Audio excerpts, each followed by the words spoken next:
பிரியமான என் அன்பு சகோதர சகோதரிகளே, ஆண்டவராக இயேசு கிறிஸ்து நாமத்தாலே உங்களை வாழ்த்துகிறோம். நீங்கள் வளமாக வாழ்ந்து சிறப்பாக இருக்கும்படி ஆண்டவரிடத்தில் நாங்கள் ஜெபித்துக் கொள்ளுகிறோம். இன்றைய செய்தியை பார்ப்போம். கர்த்தர் உங்களை மேலும் மேலும் ஆசீர்வதிப்பது மட்டும் இல்லை, இதை ஒன்றுட்டு ஒரு நாள் இந்த செய்தியை பகிர்ந்து கொள்ளுகிற நேரங்கள் தடை ஏற்பட்டது. ஏன்னால் செல்ஃபோன் கொஞ்சம் ப்ராப்ளமாக இருந்தது. ஆனாலும் செல்ஃபோன் எனக்கு கிடைச்சிது. திருவள்ளூரில் ஒரு வாலிப சகோதரி இதை எனக்கு கொடுத்து இந்த ஊழியத்தை பயனுள்ளதாக செய்ய சொல்லி கொடுத்தாங்க. ஆனாலும் செய்தியை பகிர்ந்து கொள்ளுமில்ல, தொடர்ந்து விபிஎஸ் நடந்து கொண்டிருந்தது. மழை ஒரு பக்கம், கிராமத்தில் இருக்கணும் இல்லையா, சென்னைக்கு போக வேண்டிய சூழ்நிலை ஏற்பட்டது. இது போல் ஒரு சில தடைகள் தான், பெரிய தடைகள் கிடையாது. ஆனாலும் கர்த்தருடைய வேலையாச்சே, அதை செஞ்சே ஆகணும். அதை செய்யாத இருந்தால் சபிக்கப்பட்டவனா ஆயிடுவேன் இல்லையா. அதுதான் எரோமியால 48ஆம் அதிகாரம் 10ஆம் வசனத்தில் அவருடைய வேலையை அசதியாக இருந்தால் சபிக்கப்பட்டவனாக மாறிடும். அதுபோல் இந்த வேலையை சிறப்பாக செய்வது தான் என்னுடைய வேலை.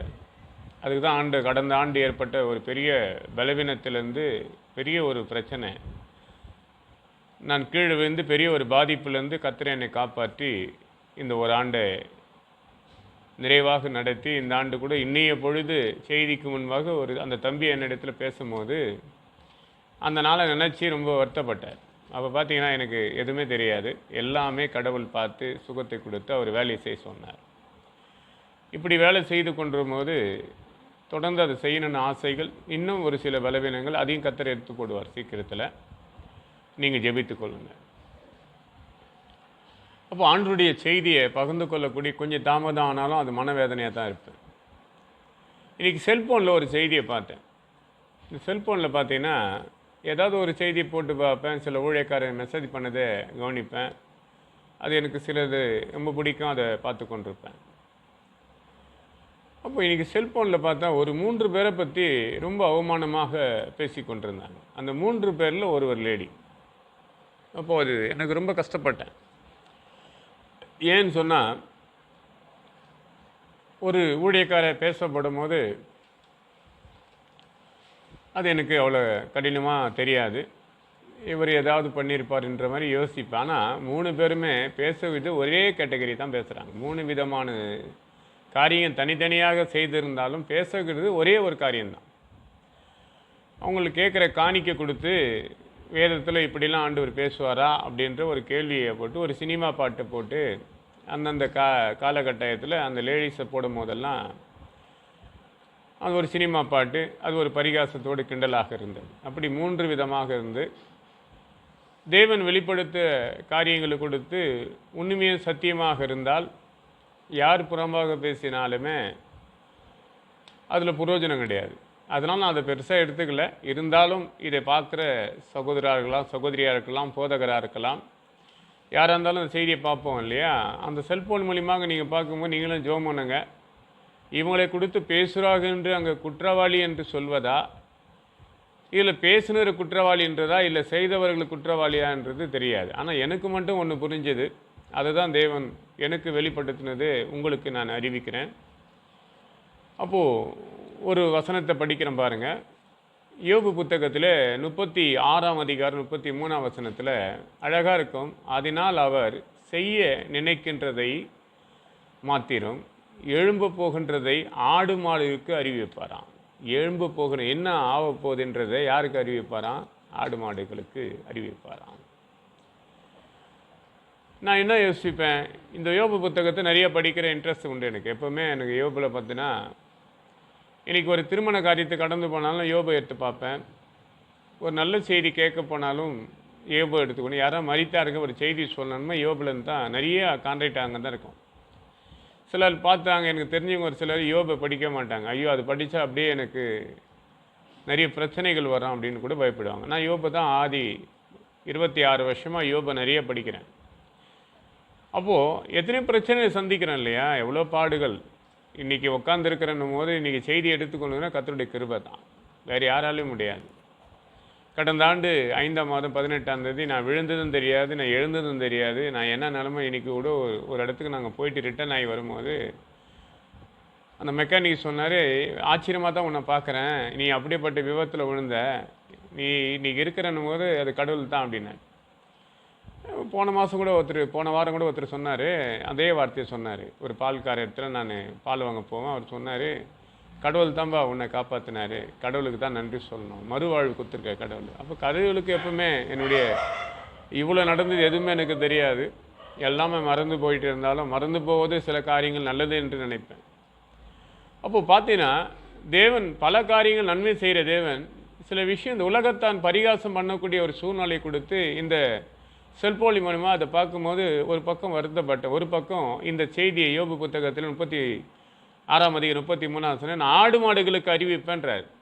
என்ன நடக்க போகுதுன்ற விஷயத்த மனுஷங்கிட்ட கிடையாது, ஆடு மாடுகளுக்கு அறிவிப்பேன். இந்த மனுஷன் பார்த்தீங்கன்னா சில ஊழியக்காரர்கள் பார்த்தீங்கன்னா வேதத்தில் என்னாங்க புத்தகத்தில் 22ஆம் அதிகாரம் 12ஆம் வசனம் படிக்கப்படும் போது ஒரு தீர்க்கதரிசி அவர் கடந்து போகிற பயணத்தில் பாலன் என்ற ஒருவரிடத்துலேருந்து இப்போது அந்த மனுஷனிடத்தில் வாங்க போடும்போது பிளேமா என்ற ஒரு தீர்க்கதரிசி மூலியமாக அங்கே தீர்க்கதரிசனம் சொல்லுவார். அப்போது அந்த பாலன் என்ற ஒரு மனுஷன் சொல்லக்கூடிய பொருளாதாரத்தை வாங்கி கொண்டு இவர் சொல்ல வரும்போது கடவுளே கூப்பிட்டு சொல்லுவார். 12ஆம் வசனத்தை படிக்கப்படும் போது 22ஆம் அதிகாரம் 12ஆம் வசனம் படிக்கப்படும் போது அதற்கு தேவன் பிளேமாவை நோக்கி, நீ அவரோடு போக வேண்டாம், அந்த ஜனங்களை சபிக்க வேண்டாம், அவர்கள் ஆசீர்வதிக்கப்பட்டவர்கள் என்று அந்த 12ஆம் வசனம் நம்ம படிப்போம். அதையும் அவர் மீறி என்ன பண்ணுவார், போய் கொண்டிருக்கப்படும் போது அடுத்த ஒரு மனிதன் அனுப்பலை, ஒரு மிருகத்தை கொண்டு பேசுவார். நல்லாயிருக்கும் அது. அந்த மிருகம் தெரியுங்களாங்க, இங்கே ஆடு மாடுக என்று ஒரு மிருகத்தை கொடுத்து நம்ம ஆரம்பித்தோம் இல்லையா, இங்கே ஒரு மிருகத்தை பார்க்கப்படும் போது 28ஆம் வசனத்தை படிக்கப்படும் போது ரொம்ப அழகாக இருக்கும். நான் படிக்கிறேன் கேளுங்க, ரொம்ப நல்லா இருக்கும். உடனே கர்த்தர் கழுதையை நோக்கி, அதாவது கழுதின் கழுது என்ன பண்ண வாயை திறந்து என்னையே இப்போது 3 தரம் அடித்தீர் என்றாங்க. அப்போ கடந்து போகிற பாதையை பார்க்கும்போது எதிரில் வர தேவதூதரை பார்த்து அந்த கழுதம் வந்து ஒதுக்கப்படமா போகும்போது இவர் 3ஆவது முறை அடிக்கிறார். ஏற்கனவே 2 முறை அடிச்சிட்டாரு, கழுதை வாழை திறக்கலை. 3ஆவது முறை அடிக்கும் போது கழுதையே பேசுது. நல்லா பாருங்கள், மனுஷனிடத்தில் டைரெக்டாக தேவன் வெளிப்படுத்தி போக வேண்டாம், இவர்களை சபிக்க வேண்டாம் என்று சொல்லி மனுஷன் கடந்து போகிறான். இங்கேயும் பார்த்தா ஒரு மிருக ஜீவத்தின் மூலியமாக தான் கர்த்தர் பேசுகிறார். இந்த கழுதையை கொண்டு தான் திருவள்ளூரில் நான் திண்ணனூர் பகுதி ஒரு வீட்டுக்கு ஜெபிக்க போகும்போது அந்த வீட்டில் ஜெபித்த அத்தனை வருஷம் கழுதை கொண்டே கர்த்தர் பேசினார். ஏன் வெளிப்பட்டது தெரியாது. எப்போவுமே பார்த்தீங்கன்னா இந்த புத்தகத்தை நான் 16 வாட்டி படிச்சிருக்கிறேன். இன்னும் படிக்க ஆசை, ஏன்னா எனக்கு இன்னும் புரியாது. நான் படிப்பார் இல்லாத 2ஆம் கிளாஸ் படித்து இந்த வேதத்தை படித்து இன்றைக்கி பிரசங்கித்து கொண்டிருக்கேன்னா கர்த்தருடைய கிருபை தான். அப்போது கடவுளுடைய வார்த்தையை தாமதிக்காமல் எப்போது செய்வது வழக்கம், அதுதான் முறை இல்லையா. அப்போது இங்கே பார்க்கும்போது இந்த தீர்க்கதரிசியின் மூலமாக கழுதை சொல்லுது, என்னை 3 தடவை அடித்து எதுக்காக அடித்த. அப்போது அவர் போகும் பாதை யார் இருக்கிறாங்கன்னு கழுதைக்கு தெரியுது. அந்த மனுஷனுக்கு தேவன் தன்னுடைய தேவனுடைய தேவதூதன் வந்தான் என்று அவன் மனுஷனுக்கு அறிவிக்கலை. ஏற்கனவே டைரெக்டாக தேவன் சொல்கிறார் இல்லையா, இவங்களை சபிக்க வேண்டாம், அவங்களை ஆசீர்வதிக்கப்பட்டவர்கள் என்று சொல்லியும் போக மனிதனிடத்தில் மறுபடியும் பேசி புரோஜனம் என்று ஒரு கழுதையை கொண்டு கர்த்தர் பேசுவார். அப்போது கழுதையை கொண்டு பேசுகிற கர்த்தர் இன்றைக்கி எத்தனை மனிதர்கள் அதை மாற்றம் அடையணும். இன்றைக்கி யார் பார்த்தோன்னா சொல்லுவாங்க, எனக்கு தேவன் இதை வெளிப்படுத்திட்டாரு, தேவன் இந்த காரியத்தை வெளிப்படுத்தி நேற்று தினத்தில் பேசினார், இன்றைக்கி நான் பேசுகிறேன். சில விஷயங்கள் பார்த்தோன்னா உண்மையாக இருக்கும், உண்மை சொல்கிறதுல கூட பொய்யன்னு ஆகிடும். இந்த 1 ராஜாக்கள் புத்தகத்தில் இருக்கும். அந்த புத்தகத்தை படிக்கப்படும் போது 2 ராஜாக்களில் 22ஆம் அதிகாரம் 22ஆம் வசனம் நினைக்கிறேன், பொய்யின் ஆவி கடவுளிடத்தில் பர்மிஷனை எதிர்பார்க்கும். அதுபோல தான் இன்றைக்கி நிறைய ஊழியக்காரங்கள் இப்படி பேசணும் தான் உலகத்தார் பார்த்து நம்மளை சத்தியத்தை, உலகத்தார் என்று சொல்வதை உலகமே கர்த்தருடையது, அவங்க பரிகாசம் பண்ணக்கூடிய சூழ்நிலை என்னத்துக்கு காரணம். இப்போ பார்த்து ஒரு 3 பேரை பற்றி இந்த செல்போன் மூலியமாக தான் பார்த்து நான் அந்த செய்தியை இன்றைக்கி பகிர்ந்து கொண்டேன். அப்போது இந்த 3 பேர் 3 பேருமே கேட்டது எதிர்பார்த்தது எதுன்னு தெரியுமா, காணிக்கை தான். இந்த காணிக்கை பார்த்தீங்கன்னா இத்தனை வறுமையாக அடுத்த வேலைக்கு கூட உணவில்லாத கஷ்டப்படும் கூட கடவுளை எனக்கு வெளிப்படுத்தினார், உங்ககிட்ட கேட்க சொன்னார், ஒரு இடத்தும் கேட்டது கிடையாது. ஆனால் கேட்டது உண்டு. எப்படி தெரியுமா, இன்றைக்கி என்னிடத்து டேப்லெட் காசு கிடையாது, எனக்கு உதவி செய்யுங்கன்னு கேட்டது உண்டு. நான் மருத்துவமனைக்கு போகணும், எனக்கு உதவி செய்ய, ஆனால் கர்த்தர் இடத்துல சொன்னார், உன்னிடத்தில் கேட்குறேன்னு சொன்னது கிடையாது. ஏன்னா அப்போஸ்தலர் புத்தகத்தில் 10ஆம் அதிகாரம் 20ஆம் வசனம் படிக்கப்படும் போது இங்கேருந்து கடந்து போக சொல்லுவது தேவன் தான். அங்கே போய் கடந்து வரக்கூடிய ஒரு மனுஷங்கிட்ட சொல்லி சந்தேகப்படாத அவங்க கூட இறங்கி போன்னு சொல்கிறதும் தேவன் தான். அப்படி இருந்தால் தான் அது பகிர்ந்து கொள்ளப்படும் தீர்க்க தரிசனம்லாம். தேவனுக்கு வெளிப்படும் போது கேளு என்று வெளிப்படுத்துகிற தேவன் குடு என்று வெளிப்படுத்த மாட்டாரா? நிறைய இருக்குது. வேதத்தை படித்து போனால் நிறைய விஷயங்கள் கற்றுக்கொள்ளலாம். அப்போது கடவுளிடத்தில் இன்றைக்கி மனிதன் எப்படி இருக்கிறான்னா, பொய்யின் ஆவி புரட்டு ஓடப்படும் போது உலகத்தான் என்று சொல்வது தவறு. அப்போ மற்ற மனிதர்கள் நம்மளை பார்த்து பரிகாசம் சத்தியத்தை அறியாத மனிதர் நம்மளை பரிகாசம் பண்ணுகிற காரணங்கள்னா, அந்த 3 பேரை பார்த்தீங்கன்னா வசதி உள்ளவங்க, சாதாரண ஆட்கள் கிடையாதுங்க. வறுமையான ஒரு ஊழியர் சேர்வர் கிடையாதுங்க. தேவனுடைய சுவிசேஷ அறிவு இருக்குங்க. அந்த 3 பேரும் காட்டினவங்க 3 பேரும் நல்லா வசதியானவங்க. அந்த 3 பேரில் ஒரு லேடி. இப்போ அந்த அம்மா பேசும்போது எனக்கு மன கஷ்டம் உண்டாகி தான் அந்த செய்தி மூலியமாக அதை தெரிவிக்கிறேன். ஜெபித்துக் கொள்ளுங்க, இனி வர காலத்தில் அது நடக்கக்கூடாது. அப்போது மனுஷன் நான் கூட இதை கேட்கல என்ன பண்ணுவார், யாரை கொண்டும் கர்த்தர் பேசுவார். இப்போ இங்கே பார்த்தீங்கன்னா ஒரு கழுதை கொண்டு கர்த்தர் பேசினார்.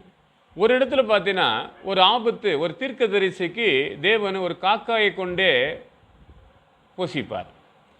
அது 1 ராஜாக்கள் புத்தகத்தை பார்க்கப்படும் போது இங்கே பார்த்து நான் கழுதை கொண்டு மனுஷனிடத்தில் சொல்லியும் கேட்கல, கழுதை கொண்டு பேசுகிறார். அவன் அதுக்கப்புறம் மன்னிப்பு கேட்டு மனம் திரும்புகிறான். இவன் தான் சொல்லுவான் 24ஆம் அதிகாரம் 12 இயேசு கிறிஸ்துவின் பிறப்பை கொடுத்து பேசுவது இந்த தீர்க்கதரிசி தான். அப்போ இன்னொரு தீர்க்கதரிசி பார்ப்போம்ல. அப்போ அங்கே 1 ராஜாக்கள் 17ஆம் அதிகாரத்தில் படிக்கும் பொழுது அங்கே ஏன்னா இது நான் அடுத்த நாட்களும் நான் திங்கட்கிழமை எடுக்கும்போது அந்த செய்தியை பகிர்ந்து கொள்ளும், தொடர்ந்து பயணிக்கிறது.